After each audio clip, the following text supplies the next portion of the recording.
वाहन को आईईडी से उड़ाया गया है। हमले में 9 जवान शहीद हो गए हैं। बेदरी के पास अम्बेली नाला पर ब्लास्ट हुआ है, आईईडी ब्लास्ट हुआ है। और देखिए अतिरिक्त फोर्स ग्राउंड जीरो के लिए रवाना और बस्तर आईजी सुंदरराज पी बीजापुर के लिए रवाना। डीआरजी दंतेवाड़ा के हैं सभी जवान। ये बड़ी जानकारी सामने आ रही है। तो देखिए एक बहुत बड़े ब्लास्ट के रूप में से देखा जा रहा है। और वाहन की देखिए तस्वीर आप देखिए एक्सक्लूसिव तस्वीरें जब वाहन के परखच्चे उड़ गए। और तस्वीर आपके सामने बीजापुर में देखिए किस तरह से नक्सलियों द्वारा काराना हरकत को अंजाम दिया गया है। कुटरू क्षेत्र की तस्वीरें हैं जहां बेदरे में ये बड़ा ब्लास्ट हुआ है। 2 तस्वीरें आप देखिए और तस्वीरों के माध्यम से आप अंदाजा लगाइए कि कितना बड़ा ये एक हमला रहा है। और देखिए जहां आईईडी प्लांट किया गया था उस जगह कितना बड़ा गड्ढा हो गया।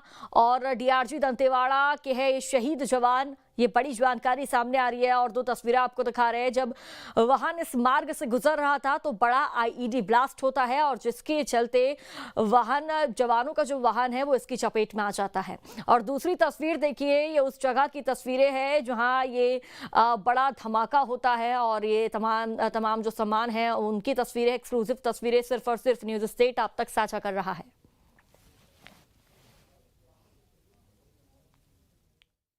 विगत दो तीन दिनों से जिला बीजापुर, नारायणपुर और दंतेवाड़ा के सीमावर्ती इलाके में सुरक्षा बल द्वारा अभियान संचालित की जा रही थी। इस अभियान में टोटल अब तक 5 माओवादियों की डेड बॉडी रिकवर की गई थी। हमारे एक जवान मुठभेड़ में उनका शहादत भी हुआ।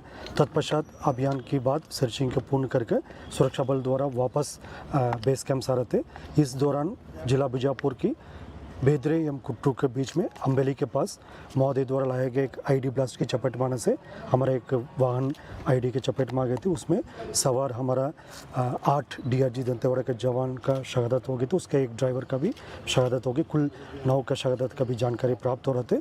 उस स्पॉट में अभी रीइंफोर्समेंट टीम और अन्य जितना भी जो इवैक्यूएशन टीम पहुँच गए थे। अभी तक जो प्राथमिक जानकारी अनुसार कुल सुरक्षा बल का 8 एवं एक ड्राइवर कुल 9 लोग का इस घटना में शहादत हो गए थे। और विस्तृत जानकारी जैसा घटनास्थल का इंस्पेक्शन के बाद फिर और भी जैसा फील्ड से जो जानकारी है उसी के पश्चात हम बता पाएगा। देखिए सभी को मालूम है, पूरा देश को मालूम है कि जब से हमारी सरकार आई है 1 साल से ज़्यादा हो गया है, नक्सलवाद के साथ मजबूती के साथ लड़ाई लड़ रहे हैं। हमारे सुरक्षा बल के जवान बहुत उत्साह के साथ लड़ाई लड़ रहे हैं। और हमारे केंद्रीय गृह मंत्री जी का भी संकल्प है कि मार्च 2026 तक देश से इस नक्सलवाद को समाप्त करना है। और जिस मजबूती के साथ लड़ाई लड़ रहे हैं मुझे पूरा विश्वास है कि उनका संकल्प पूरा होगा। हमारे बस्तर का जो एक हिस्सा करीब 5 जिले जो नक्सल प्रभावित है, आने वाले मार्च 2026 तक नक्सलवाद वहाँ से भी समाप्त होगा। वहाँ पर शांति व्यवस्था होगी। आज लगातार उस क्षेत्र में सुरक्षा कैंप खोल रहे हैं और 17 विभाग और 53 योजनाओं को नियत निलाना योजना के माध्यम से उस क्षेत्र में मजबूती के साथ सरकार पहुंचाने का काम कर रही है।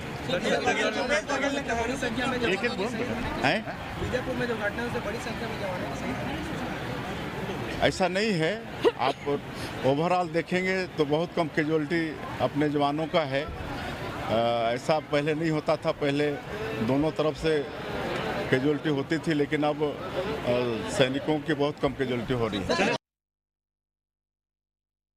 देखिए जिस प्रकार से पिछले 1 सालों में नक्सल उन्मूलन के लिए हमारे सुरक्षा बल के जवानों ने जिस मजबूती से काम किया है, लगातार काम किया है।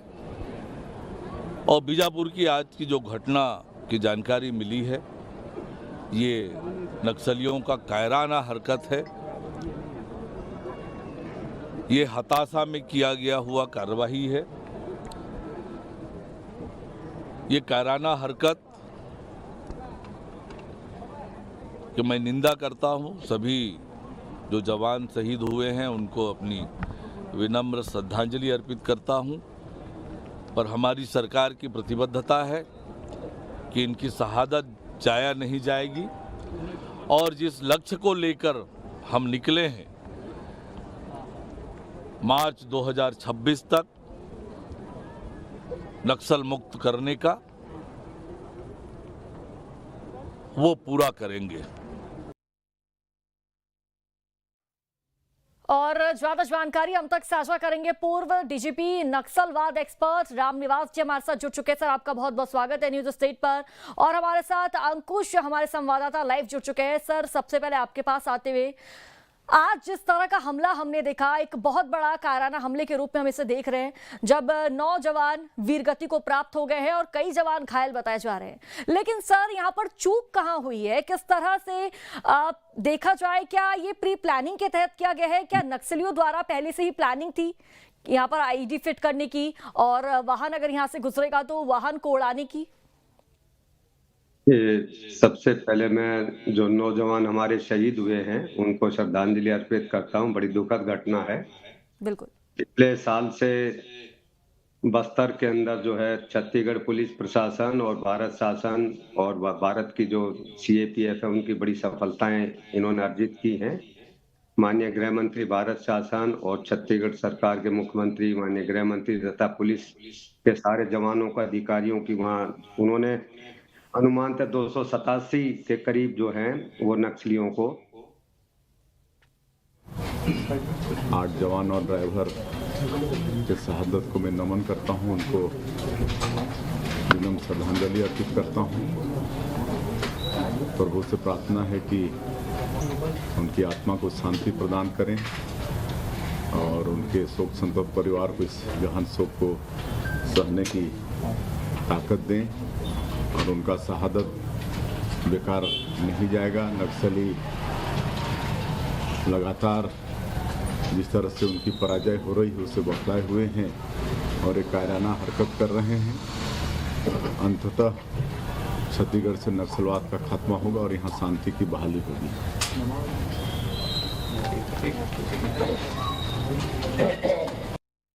साय को आप सुन रहे थे। रामनिवास जी हमारे साथ जुड़े हुए हैं। रामनिवास जी, क्या फिलहाल जिस तरह से हम तस्वीरें देख रहे हैं, एक बड़े कायराना हमले के रूप में इसे देखा जा रहा है, लेकिन यहाँ पर चूक कहाँ देखी जा रही है? आखिरकार क्या चूक हुई है जिसके चलते इतने बड़े घटनाक्रम को अंजाम दिया गया?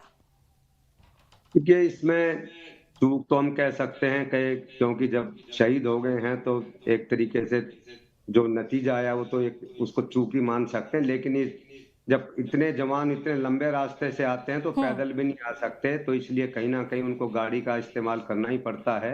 और फिर 80-80 किलोमीटर 100-100 किलोमीटर अंदर जाके जब वो ऑपरेशन करते हैं तो उनको कहीं ना कहीं वाहन से या मोटरसाइकिल से या पिकअप से या इस तरीके से जाना पड़ता है। तो क्योंकि अब घटना हो गई है तो उसको हम ये कह ही नहीं सकते कि चूक नहीं हुई है, लेकिन इस प्रकार का जिसको कहें कि अनअवॉइडेबल, कि इसको हम अवॉइड नहीं कर सकते इस प्रकार से। और वहां पे सड़कों पे जब सड़कों का निर्माण हो रहा होता है उससे पहले ही वहां पे नक्सलियों ने ईयर मार्क करके कई जगह पे आईडी लगा देते हैं वो, और आजकल वो किसी भी प्रकार की तकनीक से उनका अंदाजा नहीं लग सकता और उनका जो तार है उसको जोड़ने का काम वो करते हैं। तो इस प्रकार से घटना घटित हुई है और ये दुखद बात हुई है और जो नौजवान जो इसमें शहीद हुए हैं। बिल्कुल रामनिवास जी, बेहद ही दुखद घटना है, बेहद दुखद बात। न्यूज स्टेट भी जवानों को श्रद्धांजलि अर्पित करता है और जिस तरह से हम तस्वीरें भी देख रहे हैं, लेकिन यहाँ पर उप मुख्यमंत्री विजय शर्मा द्वारा एक बात का जिक्र किया गया था, कंक्रीट की सड़क का जिक्र किया गया था। यहाँ पर मैं आपसे समझना चाहूंगी कि आईईडी प्लांट करने के लिए कच्ची सड़क या फिर पक्की सड़क, इसका भी कुछ इस्तेमाल किया जाता है, और ऐसे में सड़कें क्या महत्वपूर्ण रोल यहाँ पर निभाती है? देखिए, ये कंक्रीट सड़क का जो भी माननीय उप मुख्यमंत्री महोदय ने जो बताया है, क्योंकि इतनी लंबी सड़कें हैं वहां तो मूलभूत से कोई 10-5 किलोमीटर की हो या 150-40 किलोमीटर की हो तो वो सकती है, लेकिन ये आईडी पहले ही लगा देते हैं और जो सड़कें बनती हैं उनके पहले से ही आईडी लगी हैं। ठीक, बिल्कुल ठीक है। रामनिवास जी आपके पास लौटेंगे। हमारे साथ रायपुर से अंकुश लगातार जुड़े हुए हैं। अंकुश, क्या फिलहाल अपडेट मिल पा रहा है, क्या जानकारी है? जिस तरह से हम देख रहे हैं कि साल 2025 का पहला महीना है, जनवरी का महीना है, और जनवरी में इस तरह का बड़ा एक घटनाक्रम देखने को मिलता है और तस्वीरें भी काफी ज्यादा झकझोर देने वाली है।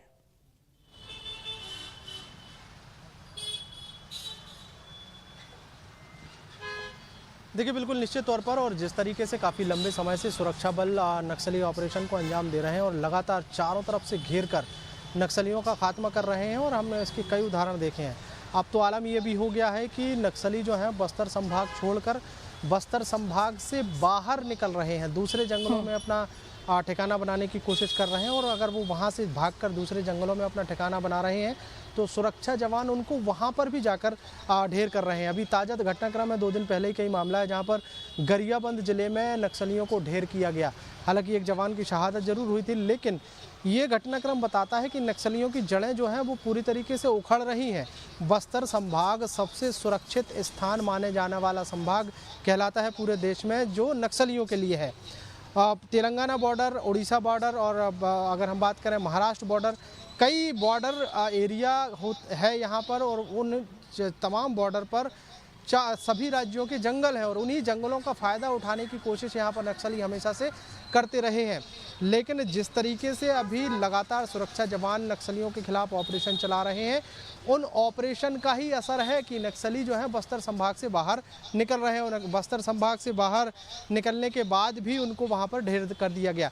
आज के घटनाक्रम की अगर बात करें तो नक्सली अब कायराना करतूत पर जो है कायराना करतूत को अंजाम देने पर उतर आए हैं। जिस तरीके से आज पूरा घटनाक्रम हुआ है उसमें भी जो डीआरजी के 8 जवान हैं वो माफ़ कीजिएगा दंतेवाड़ा ज़िले में तैनात हैं, और दंतेवाड़ा ज़िले से निकलकर वो एक बड़े ऑपरेशन को अंजाम देने के बाद वापस लौट रहे थे।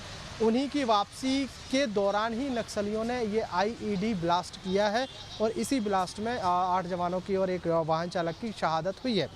अब इस पूरे घटनाक्रम में एक चीज़ निकल कर ये सामने आती है कि ये जो कंक्रीट की सड़कें या फिर बस्तर संभाग के जंगली इलाकों में जितने भी सड़क निर्माण हो रहे हैं, उन सड़क निर्माण के दौरान नक्सलियों की नज़र रहती है। वो जगह जगह आईईडी प्लांट कर रहे हैं। देखिए आज जो घटनाक्रम हुआ है, जो आज ब्लास्ट किया है जिस आईईडी को, वो आज का प्लांट किया हुआ आईईडी तो नहीं होगा, क्योंकि पिछला एक घटनाक्रम ऐसा ही हुआ था।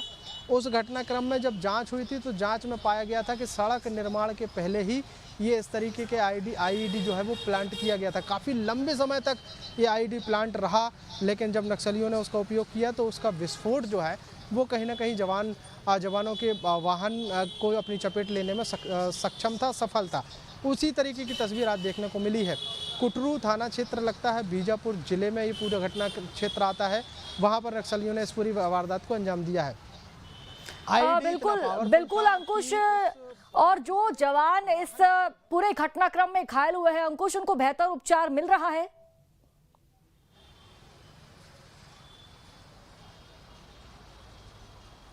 देखिए बिल्कुल निश्चित तौर पर इस पूरे घटनाक्रम के बाद अब कहीं ना कहीं देखिए घटना घटित होने के बाद चारों तरफ से हर एक ज़िले से जो है सुरक्षा के जवान मदद के लिए वहां पर पहुंचते हैं, और इस घटनाक्रम के बाद भी ऐसा हुआ है।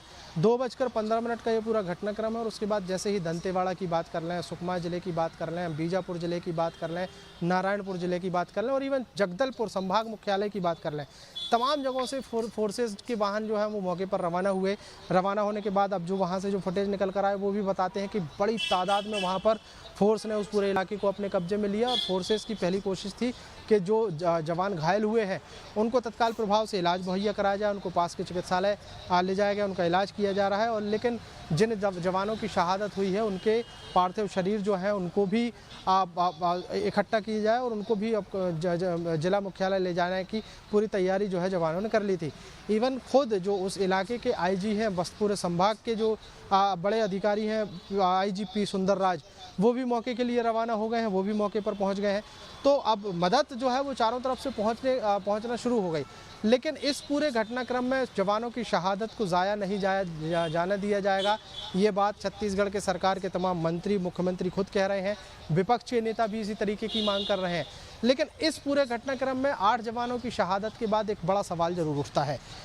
लगातार जिस तरीके से नक्सलियों के खिलाफ ऑपरेशन चलाए जा रहे हैं, उन ऑपरेशंस के दौरान इंटेलिजेंस की थोड़ी सी कमी कहीं ना कहीं थी, क्योंकि आप ऑपरेशन चला रहे हैं और तो आपको पता है कि नक्सली जो हैं बौखलाहट में कोई कदम उठा सकते हैं, वो किसी वारदात को अंजाम दे सकते हैं।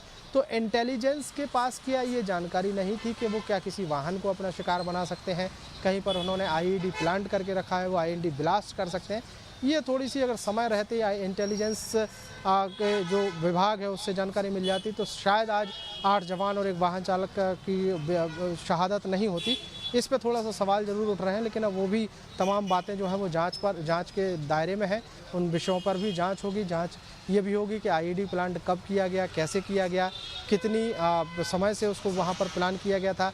दूसरी सबसे महत्वपूर्ण बात यह है कि नक्सलियों की तरफ से जो कायराना करतूत को अंजाम दिया गया है, उस बात की अभी जवाबदेही जो है वो नहीं ली गई है, क्योंकि अमूमन जब होता है कि नक्सली जब किसी भी प्रकार की घटना को अंजाम देते हैं तो वो जवाबदेही के लिए एक प्रेस नोट जारी करते हैं या फिर कोई बयान जारी करते हैं। उस बात का भी इंतज़ार किया जा रहा है। हालांकि वो चाहे जो भी बात हो, चाहे जो भी सवाल उठ रहे हों, उन तमाम सवालों के जवाब तभी मिलेंगे जब सुरक्षा बल जो है पूरी तरीके से जांच को कंप्लीट कर लेंगे, पूरे इलाके को सर्च कर लेंगे। जांच कंप्लीट करने के बाद ऐसा नहीं है कि नक्सली गिरफ्तार नहीं होंगे या फिर वो फिर से सुरक्षा जवानों के टारगेट में नहीं आएंगे या घेरे में नहीं आएंगे। वो फिर से आएंगे और उनसे भी पूछताछ की जाएगी और तमाम चीज़ें जो है बिल्कुल अंकुश, नक्सली लेकिन आज एक बड़ा दिन है, दुखद घटना है।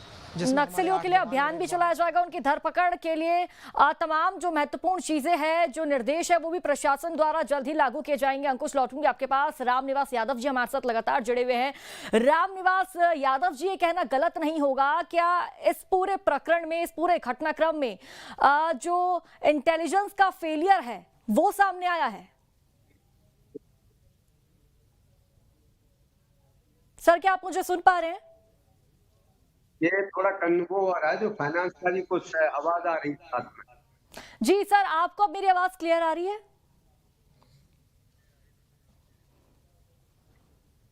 ठीक है, तो रामनिवास जी, यहाँ पर हम ये कहना हमारा गलत नहीं होगा कि इस पूरे मामले में इंटेलिजेंस का फेलियर सामने आया है। अगर इंटेलिजेंस पहले से ही एक्टिव रहती तो आज हम अपने जवानों को खोते नहीं।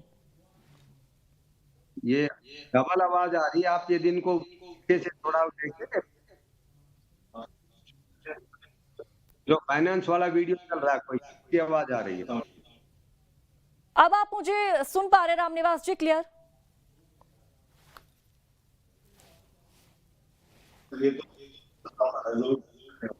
ठीक है, रामनिवास यादव जी के पास लौटेंगे। अंकुश हमारे साथ लगातार यहाँ पर बने हुए हैं। अंकुश, जिस तरह से हम देख रहे हैं, आप भी जिक्र कर रहे हैं लगातार कि इंटेलिजेंस का जो फेलियर है वो यहाँ पर सामने आ रहा है, लेकिन अंकुश, क्या पहले से ही नक्सलियों को इस चीज की जानकारी थी कि इस क्षेत्र से, इस जगह से जवानों से भरा वाहन गुजरेगा और वो काफी पहले से एक्टिव हो गए? किसी प्लानिंग के तहत ये किया गया है?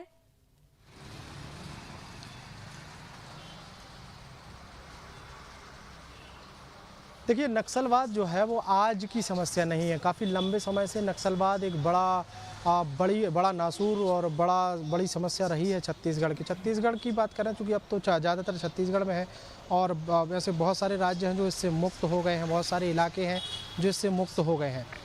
अब जब आज की समस्या नहीं है तो स्वाभाविक है कि नक्सलवाद जो है वो काफ़ी लंबे समय से चला आ रहा है और जैसे लंबे समय से बाकी चीज़ें आधुनिक हो रही हैं, बाकी चीज़ें जैसे जैसे हाईटेक हो रही हैं, तो नक्सल गतिविधियों में शामिल लोग भी हाईटेक हो रहे हैं।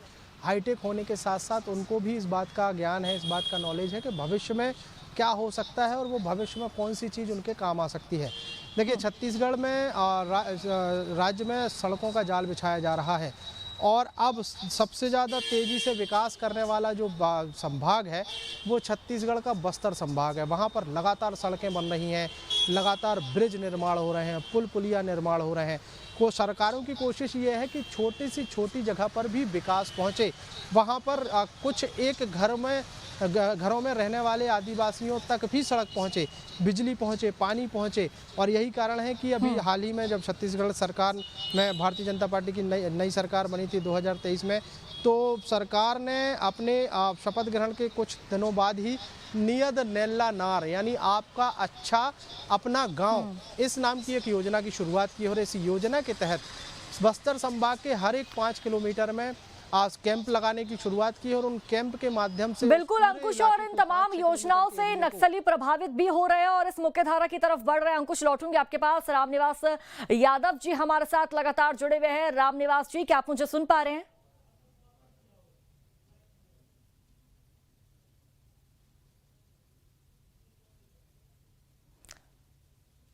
रामनिवास जी, क्या मेरी आवाज आप तक पहुंच पा रही है?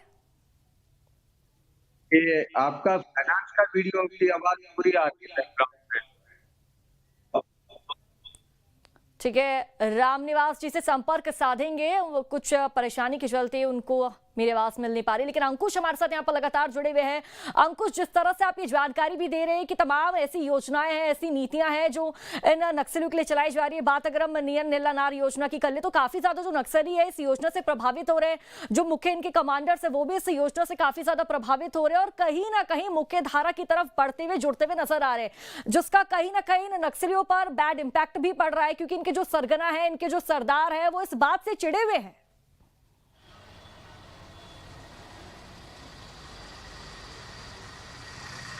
देखिए, बिल्कुल मैं अपनी बात वहीं से शुरू करूंगा कि नियत नैला नार योजना लाई गई है। नियत नैला नार योजना के माध्यम से प्रदेश के उस इलाके तक विकास पहुंचाने की कोशिश है जहां कभी बिजली नहीं हुआ करती थी, जहां कभी सड़कें नहीं हुआ करती थी। वहां पर एक सुरक्षा के लिहाज से वहां पर कैंप खोला गया और कैंप के माध्यम से तमाम जगह विकास पहुँचाया गया। अब चूंकि सड़कें लगातार बन रही हैं तो सड़कें उन इलाकों में भी बन रही हैं जहां से पैदल आने जाने का रास्ता रहा होगा, जहां से नक्सली भी गुजरे हैं, जहां से कभी जवान भी गुजरे हैं। जहां पर भी सड़क बनती है और अंदेशा होता है कि आने वाले समय में ये सड़क का और विस्तारीकरण होगा और आगे जाएगी, तो कई बार ऐसा होता है कि सड़क बनने के दौरान नक्सली उसी सड़क पर किसी एक चिन्हित जगह पर आईईडी प्लांट कर देते हैं। कई बार ऐसा होता है कि कई सालों से वो आईईडी प्लांट रहता है और कुछ गिने चुने नक्सलियों, मतलब जिन लोगों ने प्लांट किया है उन्हीं को बस पता होता है, बाकी किसी को पता नहीं होता। उस समय ये सोच रहती है कि इस आईईडी का हम कभी इस्तेमाल करेंगे और उसी तरीके का इस्तेमाल आज के घटनाक्रम से देखने को मिला है। इसके पहले भी एक घटनाक्रम हुआ था, 2023 के पहले की घटनाक्रम है और उस घटनाक्रम में भी कुछ इसी तरीके की घटना हुआ था जिसमें एक पूरे के पूरे गाड़ी जो है वो इस चपेट में आई थी। उसमें भी कई जवानों की शहादत हुई थी और वो गड्ढा जो है उसकी गहराई सड़क से 13 फीट नीचे हो गई थी। मतलब समझिए कि कितना बड़ा विस्फोटक उसमें उपयोग किया गया होगा और सड़क निर्माण के पहले उसको वहाँ पर प्लांट किया गया था। ठीक वैसी ही स्थिति जो है मुझे आज के इस घटनाक्रम से जोड़कर मैं उसको कहने की कोशिश कर रहा हूँ कि नक्सली जो है वो आगे की प्लानिंग करके भी चलते हैं। वो इस बात का उदाहरण ये आज की घटना है, लेकिन ऐसा नहीं है।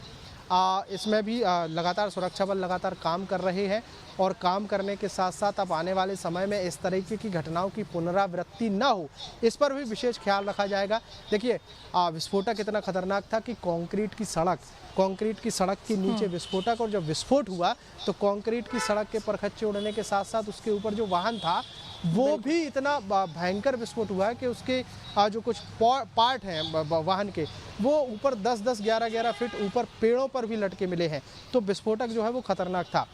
अब इस तरीके की पूरी प्लानिंग से कैसे बचा जा सकता है उस पर काम करना शुरू कर दिया है सुरक्षा बलों ने, क्योंकि जब कोई घटना घटित होती है तो स्वाभाविक है उस घटना की पुनरावृत्ति ना हो, उस घटना के तरह दूसरा कोई नुकसान ना हो, इस बात का ख्याल रखने की कोशिश यहाँ पर सुरक्षा बल लगातार करते रहे हैं। और अब अभी हम 2023 से या 22 के बाद से हम देखें तो 2023 और 2024 में नक्सलियों के खिलाफ जितने ऑपरेशन चलाए गए हैं, छत्तीसगढ़ राज्य निर्माण से लेकर अब तक, यानी राज्य के 24 साल बनने के 23 साल बीत जाने के बाद भी इतने नक्सलियों के ढेर होने के आंकड़े निकल। बिल्कुल अंकुश, जवानों की शहादत व्यर्थ नहीं जाएगी। डिप्टी सीएम अरुण साव द्वारा भी बड़ा बयान दिया गया है, लेकिन अंकुश आगामी वक्त में क्या रणनीति बनेगी, क्या स्ट्रेटेजी बनेगी, किस तरह से नक्सलियों की धरपकड़ के लिए अभियान चलाया जाएगा?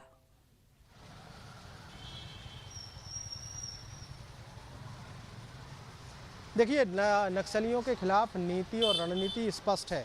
देश के गृह मंत्री अमित शाह है, छत्तीसगढ़ के मुख्यमंत्री विष्णुदेव साय, छत्तीसगढ़ के डिप्टी सीएम विजय शर्मा, अरुण साव, तमाम लोग एक बात बार बार दोहरा रहे हैं कि मार्च 2026 तक संकल्प है कि देश से नक्सलवाद को खत्म करना है। सबसे बड़ा हिस्सा जो है वो उसमें छत्तीसगढ़ आता है और छत्तीसगढ़ में लगातार ऑपरेशंस किए जा रहे हैं। जब से ये संकल्प दिलाया गया है, देश के गृह मंत्री अमित शाह ने ये बात कही कि 2026 मार्च तक नक्सलवाद को ख़त्म किया जाएगा, तब से हम कार्रवाइयाँ भी देख रहे हैं। प्रदेश के बस्तर संभाग के ऐसा शायद ही कोई जिला होगा जहाँ पर नक्सलियों के खिलाफ में ऑपरेशन नहीं चलाया गया हो, जहाँ पर नक्सलियों को मार गिराया नहीं गया हो। बस्तर संभाग तो छोड़िए, अब तो गरियाबंद यानी जो राजधानी रायपुर से लगे हुए जो ज़िले हैं जो बस्तर संभाग से अलग हैं, वहाँ पर भी नक्सलियों को घेरा जा रहा है, वहाँ पर भी उनको ढेर किया जा रहा है। तो नीति और तो स्पष्ट है, रणनीति स्पष्ट है केंद्रीय गृह मंत्री अमित शाह खुद उन्होंने स्पष्ट तौर पर कहा था कि या तो आप मुख्यधारा में लौट आइए, सरकार आपको पूरी सुविधा देगी, आपका पूरा सहयोग करेगी, आपको मुख्यधारा में जोड़ने के साथ साथ आपको तो आपके पूरे परिवार को सुविधाएं देंगे। लेकिन अगर आप मुख्यधारा में नहीं लौट रहे हैं और अगर आप अपनी अड़ीबाजी पर हैं तो स्वाभाविक है आपको गोली का सामना करना पड़ेगा। और ये जो कहा गया है वो होता हुआ भी दिखाई दे रहा है। देखिए, ये बौखलाहट ही है। नक्सली अपनी जड़ें जो है उनको पता चल गया है कि जड़ें बिल्कुल खोखली हो गई हैं, कमज़ोर हो गई हैं, इसीलिए वो इस तरीके की वारदातों को अंजाम देकर अपनी उपस्थिति दर्ज कराने की बिल्कुल अंकुश, ऐसे में नक्सलियों की जो जड़ें हैं वो भी कहीं ना कहीं वीक हो रही है, कमजोर पड़ रही है और बौखलाहट साफ तौर पर नक्सलियों में नजर आ रही है। जिस तरह से आज की तस्वीरें हमने देखी, इससे पहले भी तस्वीरें हमने देखी और हमने ये भी देखा था कि सुरक्षा बलों और जवानों की सुरक्षा बलों और नक्सलियों के बीच में मुठभेड़ होती है। 5 नक्सली के जो शव है वो भी मिल चुके हैं। इस बात का सबूत है कि नक्सलियों में बौखलाहट काफी ज्यादा देखने को मिल रही है। अंकुश, फिलहाल आपका बहुत बहुत शुक्रिया अंकुश जानकारी साझा करने के लिए।